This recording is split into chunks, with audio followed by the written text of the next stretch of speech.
welcome everyone to Suburban Action Week.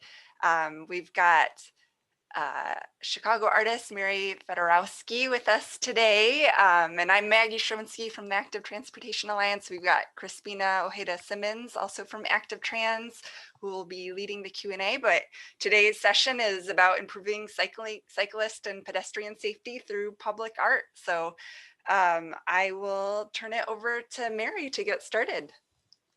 Thanks so much. Welcome, everybody. Happy afternoon, and thank you so much for joining my little webinar in this little corner of the world, talking about something that's really important to me and my heart, and that's improving cyclist and pedestrian safety while marrying that up with public art. So kind of a win-win situation in that scenario. So we're going to talk about a couple different things. Mostly we're going to be talking about types of street murals, the benefits of murals, safety design, some project basics, and a use case scenario that we can kind of go through to get to more of an illustrative fact of what we're talking about today. So a little bit about me. This is me, also me here. Again, my name is Mary Fedorowski. I am owner and artist of Overbite Studio since 2019. My business in general creates, again, impactful murals and original artwork that helps either my clients beautify their space or really just set them apart in terms of business traffic and social media activity and so on and so forth. But art actually is not part of my official educational background. I have taken many, many lessons for many years with art, and I actually had that as part of my university degree. But primarily, I studied public health for my bachelor's program, and then I went on for my master's program and studied health communication. Though I particularly with my master's program, at Northwestern, the track of their health communication program kind of falls into two areas. One is more the traditional track. So say like I wanted to work for the city of Chicago public health department, and I wanted to be in charge of disseminating information regarding like the COVID vaccine these days. Big undertaking, they have a whole team for that. And well, I think that's very valuable, obviously.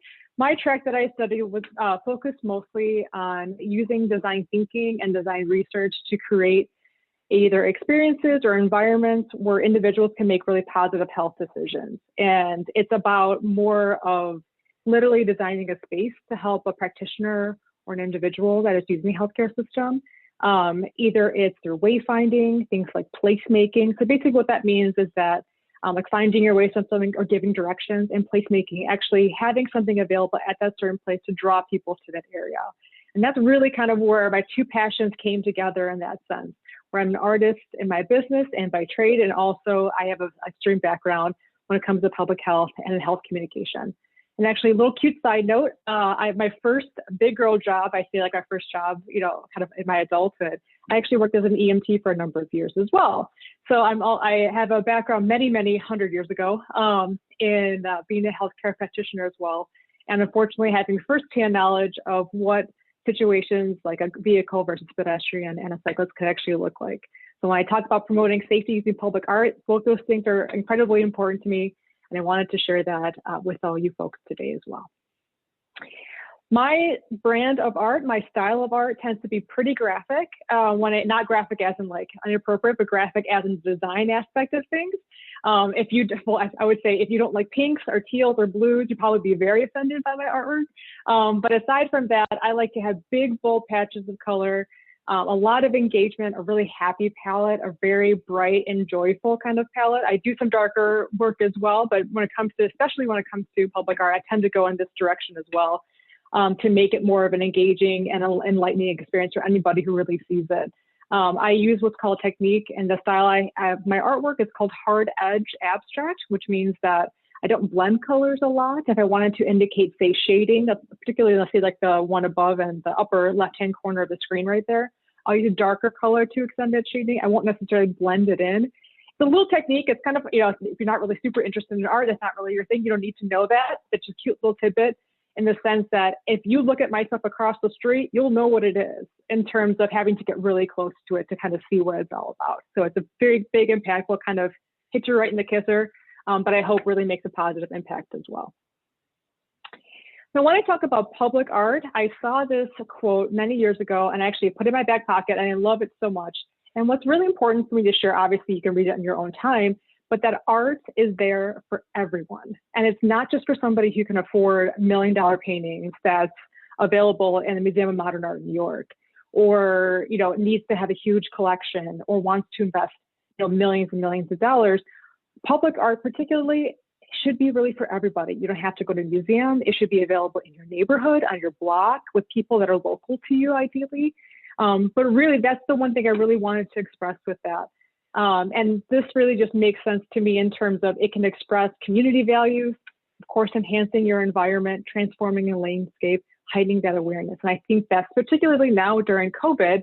I don't know about you, but for me, I am spending a lot more time in my neighborhood than I used to. And having that available just as a part, just to give a little bit of pride, a little more engagement with the neighborhood, that to me is incredibly important. So when I talk about street murals, there's a thing called street art, and that could really apply to anything. That could apply to murals on the street, on a wall, on a subway, anything that you were sitting in the street and kind of see. But when I say street murals, particularly for this presentation, I am literally meaning something I'm going to paint on a street or on a barricade that's next to a street to provide that street safety, just so we can kind of make sure we're baselining our understanding of the vocabulary here. But there's a couple of different street mural locations that are important to kind of differentiate. One would be a mid-block mural, and that's exactly what you're thinking. It's literally in the middle of the block. So that is most appropriately located mostly on like side streets or residential streets or little parkways where there's not a lot of traffic, because that will actually get worn down pretty quickly when it comes to cars running over it. But what's really important to that actually indicates that there's an intersection coming to give that driver awareness of what's happening. So an intersectional mural, which is either at a 4, 6, or like this one, the picture indicated, almost like a roundabout intersection. That's again most appropriate for those low volume streets that could also aid in providing almost a traffic signal for somebody to direct, say, for example, in that roundabout, what direction we should go. We can kind of design that mural to indicate where that driver should go. And then lastly, we're talking about curb extension murals. This is, I think, it could benefit mostly in the suburban area that we're talking about. It's been shown to be really effective. What that basically means is that it shortens the distance between both ends of a crosswalk and provides more visibility for pedestrians and for cyclists who are entering an intersection so that cars can see them coming. And then it gives them more of a little bit of a wide berth that way as well. Okay, generally speaking, murals benefit communities in a number of different ways. One would be it does slow down traffic. Very, very important. If you're ever involved in an accident, and I hope that you never ever have to worry about this in a personal sense, but slowing down a traffic, particularly if a car collides with a pedestrian or a cyclist, the slower that impacts, the greater viability of that person surviving, and also the reduction of injury. So when we're talking about slowing down traffic, we're spacing out traffic as well. We're slowing down. That actually is a visual indicator for drivers to slow down, or that something's upcoming for them to be aware of. Not every crosswalk has a stop sign attached to it. So we want to make sure that that's available for them, that something's changing here. Maybe I should pay more attention. And then it just subconsciously slows down that driver, which is a great improvement. Like I mentioned before, visibility equals safety. So when it comes to pedestrian and cyclist visibility, the more visible that pedestrian or cyclist can be, the better off it is for a car to either slow down, to avoid them, to know something is upcoming, what to expect someone to be there. And also, if that person is going to be in the path of that vehicle, that individual could potentially stop themselves and really avoid that traffic and make it less of an instance of an accident. So next thing would be an easy installation. Murals on streets are actually really easy to do. They're hard to do in terms of design. It's hard work getting it on there. But in terms of things that require a ton of equipment, expensive things, this, that, and the other, it's essentially paint and a roller on the street. You want to make sure that you prep the area, and we'll talk about that a little bit later. But in generally speaking, you don't have to have a ton of equipment. It's really just rollers, brushes, and paint and people's elbow grease to do it. And then lastly, community participation and improvement. I would say it's easy to think of helping other people, but you can also clean up your own block too, right? So when it comes to being involved in your community, people have a lot of pride. And obviously community members, I can say like, oh, I'm from Jefferson Park, or I'm from Norwood Park. This is great. And the wonderful thing about this is really anybody can come and help out. I've done murals before. It's great. It's super fun. It's kind of lonely, you know, but it's nice if people come out and help you out. I recently did a mural last summer up in Gary, Indiana with Paint Gary. It's a program out there that they invite artists come in, they give them a wall and tell them to go crazy, which is wonderful. And my mural that I had was on a side street that was directly facing a school. School was right across the street. And it was obviously in summer, people were off and kids were closed because of COVID. And it was just me and my block and really not a lot of traffic. I saw so many people come out and were interested in like, hey, like, what are you doing? Like, oh, this, you missed a spot there. Or, hey, how about this? You know, and little kids came by and they asked if we could help paint. So I gave them a little paintbrush and they got a little corner, you know, but it was so nice. It's such a happy thing. You could do it outside, particularly in COVID. You just have to wear a mask. It's, you know, physical distancing is built in basically to these projects. And it's wonderful to see, you know, kids come by and say, oh, I painted that flower, or that was the corner that I did. And, you know, kind of give a little bit more of a ownership to that wonderful project here. There's a couple different ways of designing for safety. So we're talking about cyclists and pedestrians mostly, obviously today. So when we talk about cyclist safety design, a couple different things come to mind. One would be creating safe spaces where bike lanes are not present. So that would be more the picture to the most right side.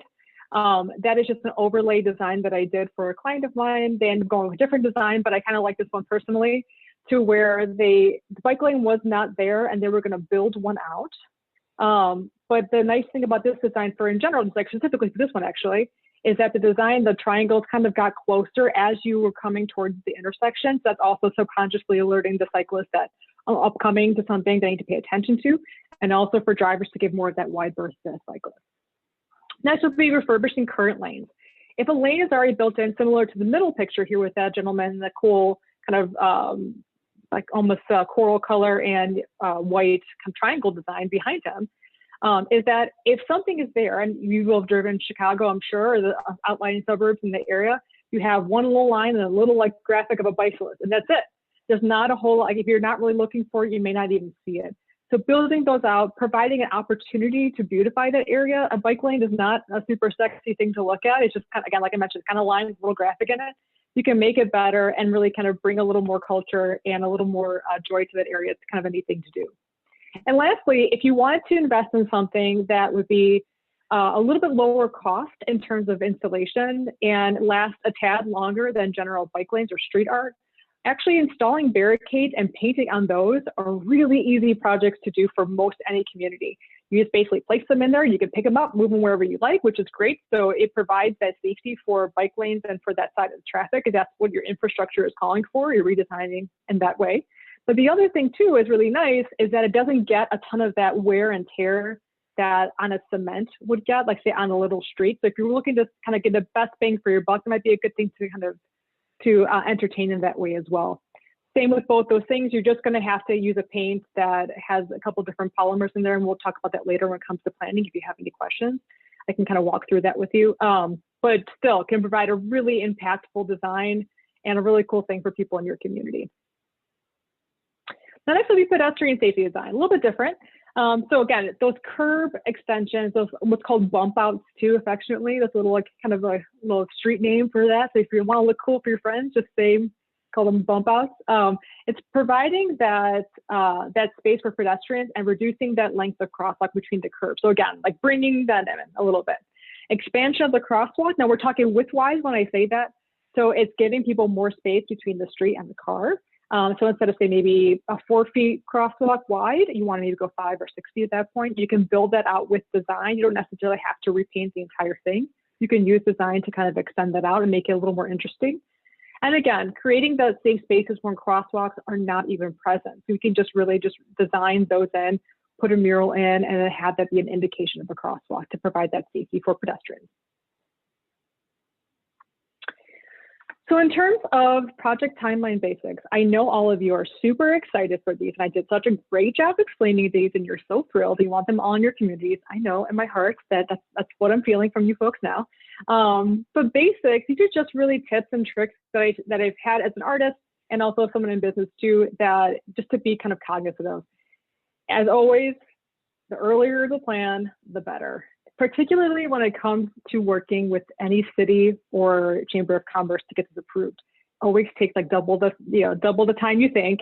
And when it comes to compiling a budget, have a location and a deadline, weather permitting, in mind, because especially when you apply for permits, it tends to be the longest waiting time, depending on what city and who your friends are. To getting a permit pushed through, it might take a little bit longer. And also what kind of permit you need.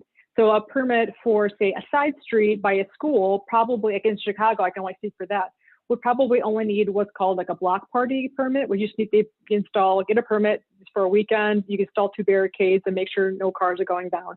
But it's pretty easy. In comparison of a 4-lane major street in your city might be a little bit different. So keep that in mind when planning for these kind of projects.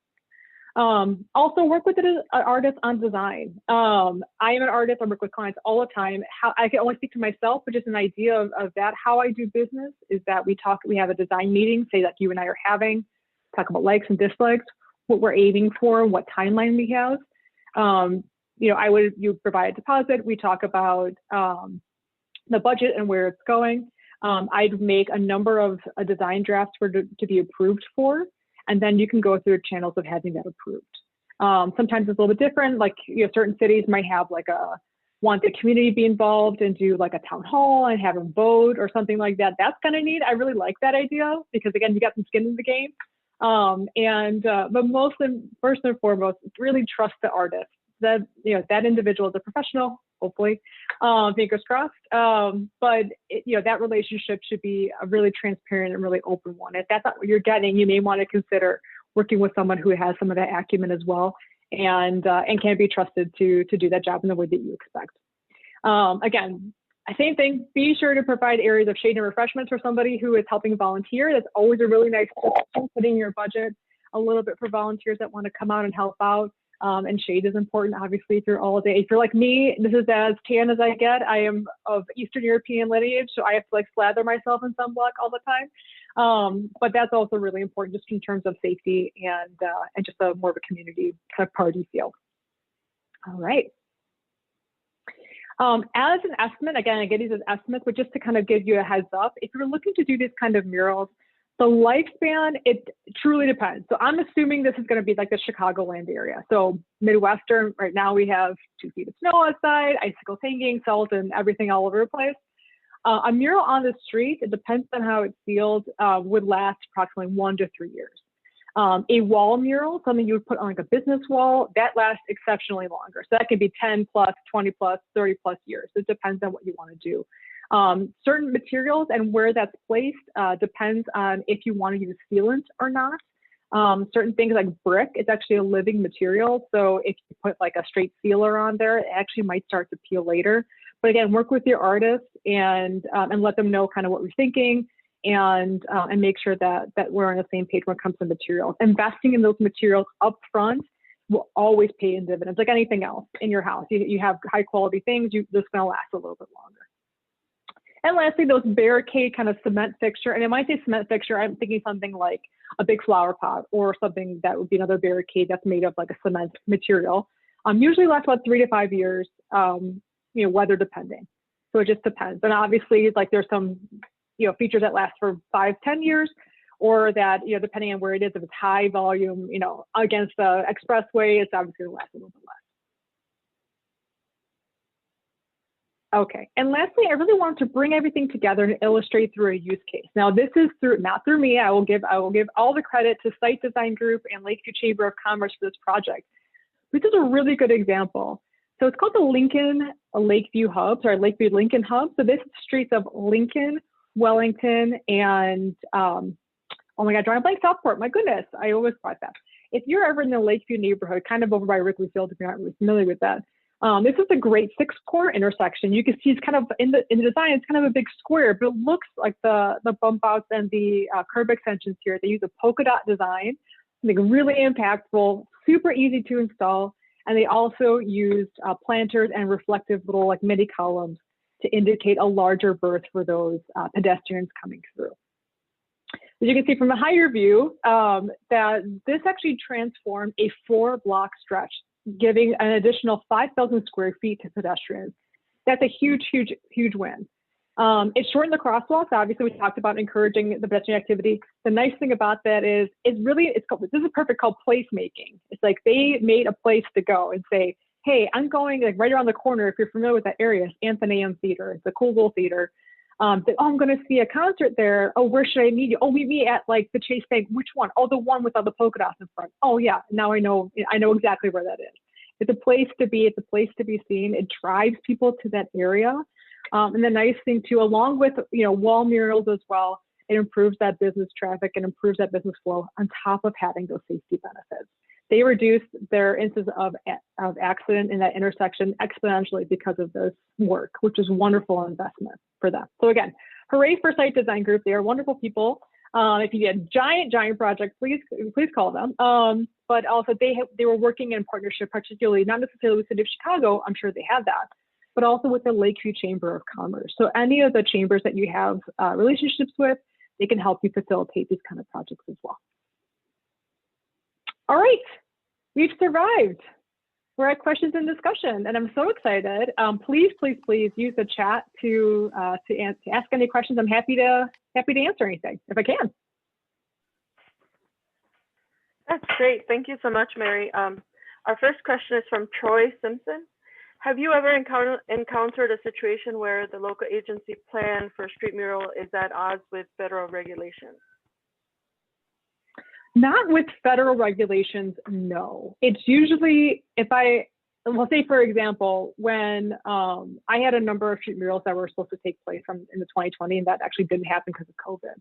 It was more so that any pushback that I've had experience with, it was more so the fact that either placement of their design, like everyone kind of knew they wanted a mural, but they weren't really agreeing where it would be. And also when it comes to the city ordinance on getting their approval as well, that was a little bit touch and go, depending on what kind of design you wanted. That's really all I had. In terms of federal, I have not experienced that. Not that it hasn't happened, but my personal experience has not been that. And the next question, who generally is paying for paint, etc.? So it depends on what kind of project it is. Typically, when it comes to, say, like a city project, like I'll just give an example. Say that Arlington Heights wants to have the park next to their grade school painted with a mural on the ground because it has basketball courts and they want to paint those out in a mural. So that would be technically a street mural because we're using the same stuff. Typically, that cost would either come from the school that could be funded through the city. It could be funded through private actors like people in the neighborhood, Chamber of Commerce. Those other individuals can provide that funding. And then the artist would just provide the estimate. Again, it's like anything else, like you'd have at work. I would create an invoice to what I expect. I line item all my things. I keep all my receipts. And then at that point, with knowing the budget that I have to work with, I would purchase the materials and I would get refunded that way. And what type of paint can be used on a sidewalk or a road mural project? That would be a little bit different. So I would say sidewalk, I would say if it's a residential street and if it's a sidewalk, I'd probably use the same, or a crosswalk, I'd probably use the same material. And that would be really high quality exterior paint. So you can either use exterior house paint, or you can also use the kind of paint you would use to paint inside of a swimming pool that needs like that exposure to extra chemicals and sun and rain and everything, and obviously underwater if you're in a swimming pool. If you're using something on a sidewalk or on a crosswalk, what I would recommend highly is adding that kind of, I can't think what's called in my life right now, but it's that grit you would put on, like if you're painting the side of a swimming pool, like if the area, like it's the pool deck where you're people running around with wet feet on there, you want to have a little bit of traction. If you're ever at a local pool, you'll feel that kind of, it feels almost like a bit sandy in there. Not enough to really obviously hurt, but just enough to give a little bit of that grip.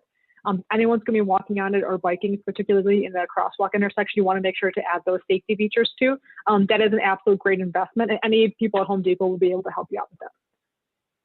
That's so interesting. So if you pick the wrong paint, you could potentially make it dangerous for people if it becomes a little like slippery or things like that.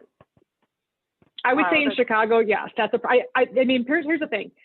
If I in my heart of hearts, if you put house paint onto a sidewalk. Sidewalk has grit to be by itself, and it would fill in those gaps. Same with the street. I always just try to be as absolutely careful as possible and be on the side of like super extra safety than not safe enough. Sure. I would just hate somebody to like someone's grandma to slip on it. You know, if it's sidewalk, no matter what you do, if you add grit and there's an inch of ice on it, it's going to be slippery no matter what you do. But I always say if you can add a little more safety to it, it's not terribly expensive to add that extra grit to it. Do I think it's personally fine? And would I say that it's bad just to go with regular paint on the sidewalk? I think it would be fine. But if we're talking about a public area and not my own sidewalk, I would err on the side of being a little extra careful. That's great. That's something really great to keep in mind.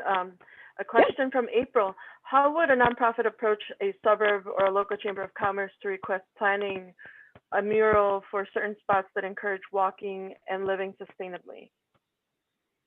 Well, first of all, it's a great idea, April. I fully support that idea. And if you need anyone to help you out with that, please let me know. But what's really nice about that is just start somewhere. It really depends on each city. Every city and every kind of chamber has their own rules and regulations regarding that, and like kind of who to talk to and what kind of permits of it. I would always start with, usually any city or chamber will have like an artist or an arts and culture team or a committee. That'd be a good place to start. The other thing would be just talk to your local chamber of commerce. That would be another place to kind of say like, okay, these businesses, no matter what, if you're going to put it on a building that happens to be owned by a business, you want to get their approval obviously for that, and their design approval as well, because it's going to be on their walls. But if it's a public space to promote walking, I think that again, starting with your local chamber of commerce and also within your local city kind of arts and culture committee. Now, worst case scenario, you don't have those contacts, you're not sure who to start. You could also start with someone like Active Transportation Alliance, who I'm sure might know somebody who has that. If they're really promoting those safety standards, you never know who somebody knows in that sense. The other area I would probably start with is to, if you know, I mean, this is a really silly thing. I do it all the time. If you know somebody in the next town over or in your area who has funded a mural in the past, obviously interview them and ask if they can, share their process too. Again, I hate to be like beating a dead horse. I'm really sorry that I can't give you a more specific answer, but it really depends on city to city and area to area. If you need somebody, if you have any questions for that, I'm not sure where you are, but I can try to put in touch with somebody. I might know somebody you might need to know. And could you share more about how you work with and involve community in a mural project? How does the community go about selecting a design? Again, it depends on which area you are. So many times if it's just, say a business that wants a mural, I would just talk with the business owner and say like, here's the designs I think will look great. Which one do you provide? Which one did you recommend in that sense?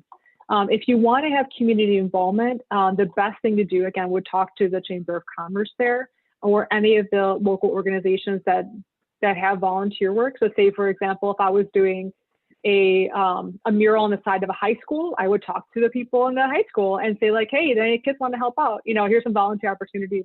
You can also advertise volunteer opportunities like on places like NPR or in your local paper or your local like what's going on in town. There's a lot of newsletters out there too in your area of like things to do in the weekend and just to kind of get that going in the area.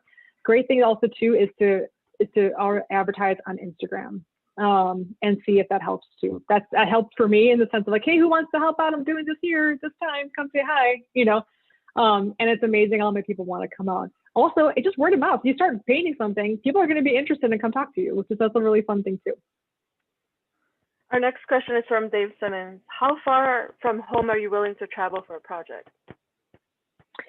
Well, it really depends on the project. So I would say right this moment, my personal thing is I'm fine anywhere that I would potentially drive within a couple days, which is pretty much everywhere in the whole entire state. I think it's really interesting to have projects.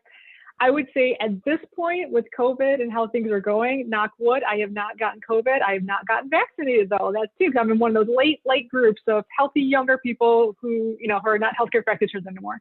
So I'm willing to wait. That being said, though, most any project that I would have, I'm happy to drive to. Most of my projects that I have done in the past and currently are within like a day's drive, so within 12 hours driving, and that's basically between here and Denver. So I would say if it's like, hey, Mary, can you come next week and do something? That might be a little bit of consideration versus like, hey, we want to book you for something in July. Then that's something that we can plan for. Then I'm happy to do that.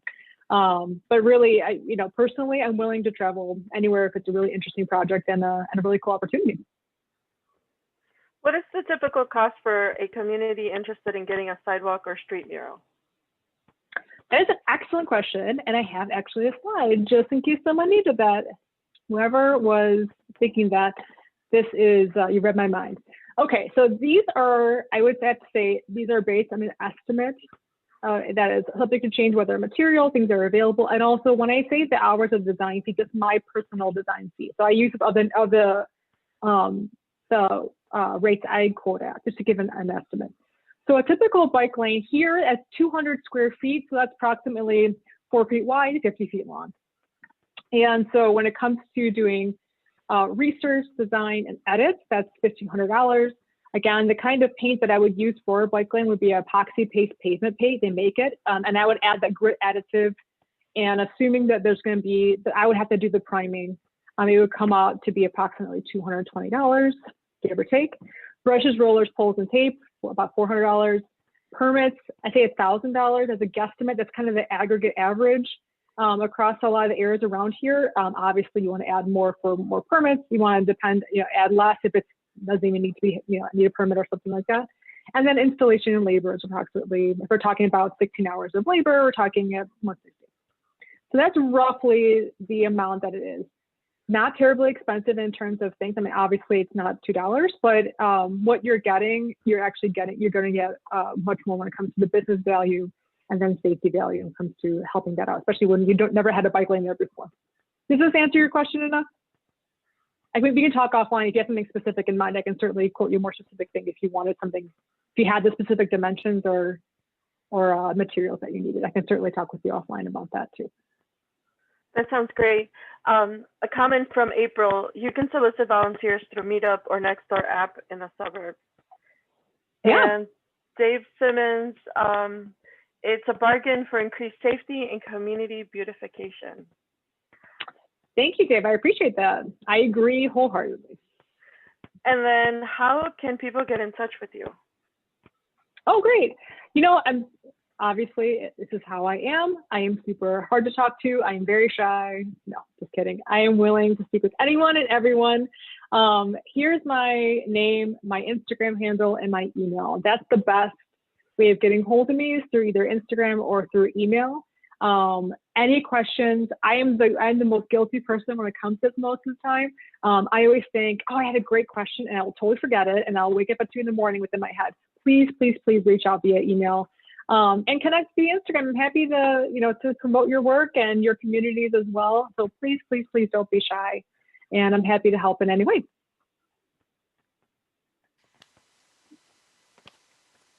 Any final questions? I think that's it for questions. So Mary, thank you so much for just going over all of this, all of these details. It's useful to understand how it works and how it's very possible for really any community in our state really to get a mural on a sidewalk, on a bike lane. And yeah, I appreciate you taking the time to share all of this with us. So thank you, Mary. Thank you for the invite. I appreciate that. Thank you so much for the invite and for spending your lunch hour with me too. I'll be sure to send over a copy of this to Maggie to disseminate out for you folks if you wanted to reference any of these slides at for different conversation or for yourself. All right, thanks so much. And get in touch with Mary if you're interested in some murals in your community. Wonderful. Thank you, folks. Thanks, everyone.